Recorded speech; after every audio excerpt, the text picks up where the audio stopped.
من قرية صغيرة في مصر لأهم نجم في الدوري الإنجليزي. هحكي لكم عن أسطورة مصر والوطن العربي ونجم إنجلترا وليفربول محمد صلاح.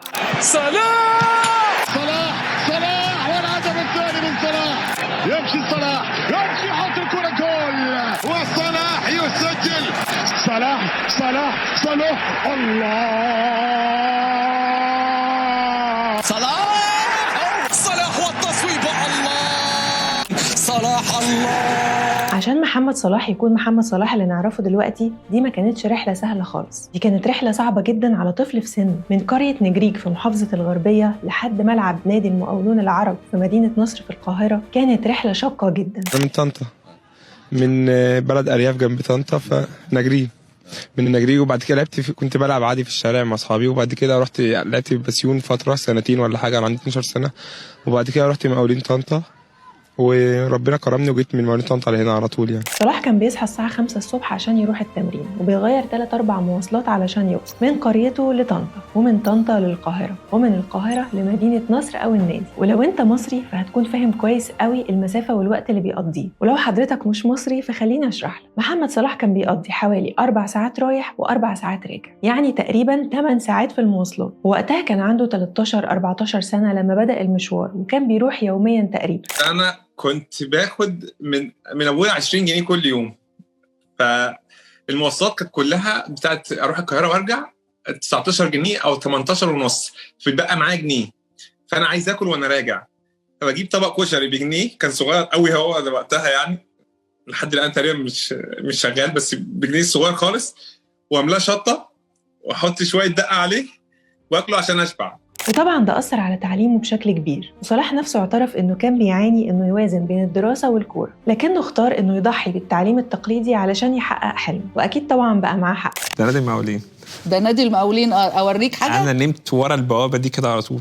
نمت ورا البوابة دي؟ على طول. صلاح نفسه قال عن الموضوع ده: أحيانا كنت برجع البيت متأخر جدا، آكل وانام وأنا لابس هدومي من التعب، بس عمري ما قلت تعبت. كنت شايف إن كل ده خطوة لتحقيق أحلامي. وهحكي لكم بقى يا جماعة قصة قد تبدو غريبة شوية، بس أغلب المصريين عارفينها كويس. يمكن بقى إخواتنا العرب هيتصدموا منها دلوقتي. عندنا في مصر أكبر الناديين هم نادي الأهلي ونادي الزمالك، وحلم أي شاب مصري إنه يلعب لهم طبعا. يا نهار أبيض لو لعب في الأهلي أو الزمالك، كده يبقى عدى كل الحدود. طب تعرفوا إن محمد صلاح اترفض من نادي الزمالك؟ نادي الزمالك المصري قالوا لمحمد صلاح بمنتهى الصراحة كده: أنت مش بالمستوى. وبعض المدربين شافوا إنه ضعيف بدنيا ومش هيقدر ينافس. في كلام ان انا كنت رايح الزمالك وكده، بس هو هناك الناس في الزمالك قالوا لا، او قالوا لسه شويه على ما يلعب في الزمالك. وقتها كان عنده حوالي 15 سنه، وطبعا دي كانت ضربه نفسيه قويه جدا ليه، لانه كان شايف ان حلمه بينهار. بس بدل ما صلاح ينهار ويستسلم، صمم على حلمه واشتغل على نفسه اكتر واكتر، لحد ما في يوم من الايام حصلت مباراه وديه بين منتخب مصر وفريق بازل السويسري، ويا رب اكون بقول اسمه صح. صلاح شارك في الشوط الثاني بس وسجل هدفين، علشان بعدها على طول بازل السويسري يتواصلوا مع نادي المقاولين العرب علشان ياخدوا محمد صلاح. حاجه، وهم لما كلموني قالوا انت مش هنمشيك في مصر، انت هتحترف. لما حد بيتكلم معايا في الموضوع ده بفتكر اول 2-3 ليا في سويسرا، لا يعني انا كنت ماشي بكلم نفسي، ما اعرفش اي حاجه، ما بتكلمش الانجليزي ولا بتكلم سويس داتش ولا اي حاجه، ولا بتكلم عربي بالعافيه. وقبل ما نتكلم عن انجازات محمد صلاح القويه وبدايه الاحتراف، لازم نتكلم عن حياته العاطفيه. محمد صلاح اتجوز ماجي محمد صادق يوم 18 ديسمبر سنه 2013. ماجي كانت زميلته في المدرسه، وبيحبها من وهم صغيرين جدا، وارتبط بيها قبل ما يحترف في اوروبا، وفضلت معاه من ايام البدايات وقبل الشهره والنجاح. وحاليا عندهم بنتين، مكه وكيان. والناس دايما بتشيد بعلاقته المستقره بزوجته، وانها من اهم اسباب استقراره ونجاحه. طبعا ده غير بر محمد صلاح باهله واسرته واخواته. انا اخت محمد صلاح فخوره جدا بده، بس انا في النهايه رباب، عايزه يبقى لي كاريري، يبقى لي شغلي، يبقى لي شخصيتي. انا في الاول افتكرت محمد صلاح شخصيا، لو بصيتوا كده هتلاقوا هو محمد صلاح بس اخوه. وده كله غير اعمال الخير اللي بيعملها في قريته في نجريج وفي مصر كلها. بصراحه الناس الغلبه كلها عامل لها الخير، مقبضنا وعامل لليتامى وعامل للفقراء وعامل للحج كله جايب النجريج. خليني اقول لك بقى ملخص اعمال محمد صلاح الخيريه في بلد. محمد صلاح اتبرع ب 12 مليون جنيه لمستشفى 57 و3 مليون جنيه لمعهد القلب، وانشا محمد صلاح معهد ديني في قريته بحوالي 8 مليون جنيه، ده غير تبرعه لانشاء وحده حضانات في المستشفى، ساهم في بناء مسجد وتطوير مستشفى، وبيدفع رواتب شهريه لفقراء القريه، وتيسير الزواج لغير القادرين، وحاجات تانية كتير جدا مش عايزين نتكلم عنها علشان ياخد الثواب. بس اهم حاجه هقول لكم عليها ان في مؤسسه اسمها مؤسسه محمد صلاح الخيريه في قريه نجري، والمؤسسه دي بتعمل اعمال خير كتير جدا للمطلقات والارامل والفقراء والمرضى. كابتن بيهدف لرعايه الايتام، المطلقات، المسنه، الحالات المرضى، واقف جنب الناس بيساعدهم بمبلغ وكده، فربنا يكرمه ويقدره على فعل الخير. راجل محترم فبيعمل كل خير يعني. كل سنه هو طيب وتنعاد له يا رب، وخليه ويفاديه من كل شر ومن كل رد.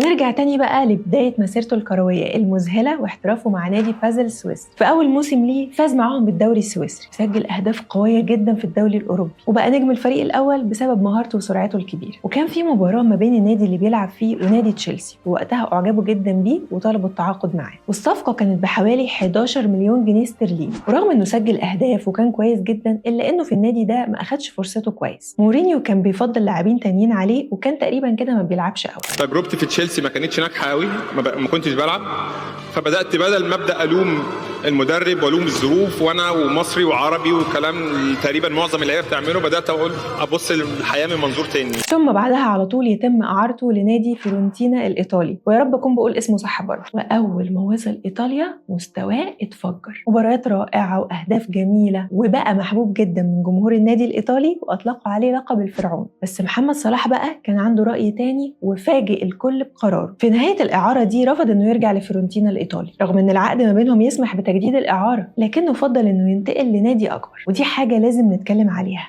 أحد أهم أسباب محمد صلاح هو عقليته الجبارة. الراجل ده لو كان سمع لناس كتير جدا سواء في بداياته أو في مشواره دلوقتي ما كانش هيوصل للي هو وصل. هو عارف هو عايز إيه وبيشتغل عليه كويس جدا وما بيسمعش أي آراء سلبية. الحمد لله عملت كل حاجة ومعظم الحاجات عندي، فما عنديش حاجة إن أنا أقول أنا عايز دي وعايز أوريها لحد. خلاص أنا عارف أنا مين وأنا عارف أنا عملت إيه وعارف أنا عايز إيه، فبحس إن أنا عايش الحاجة اللي تبسطني أنا. الحاجة اللي أنا كان نفسي أعملها إن أنا أوصل للناس الأمل إن هم يحققوا إن هم عايزينه.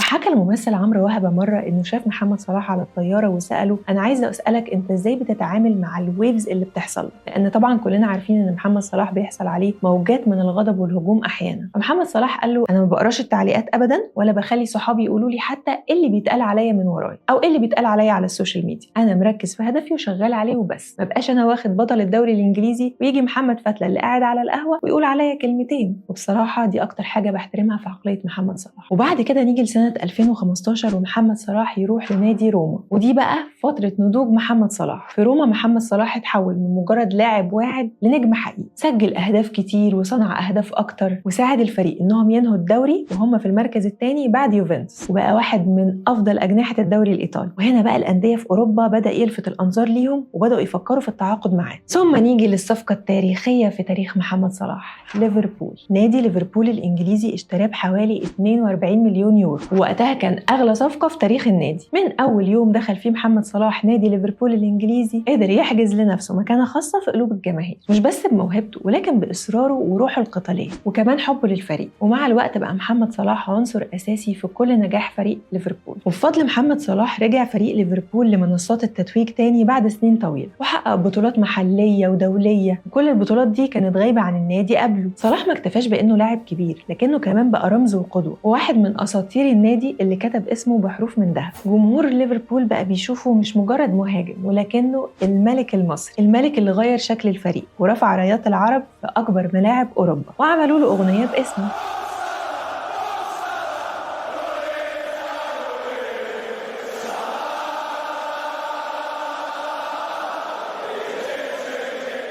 جماعة ده خلى الإنجليزي يسمعوا الأغاني الشعبي بتاعتنا.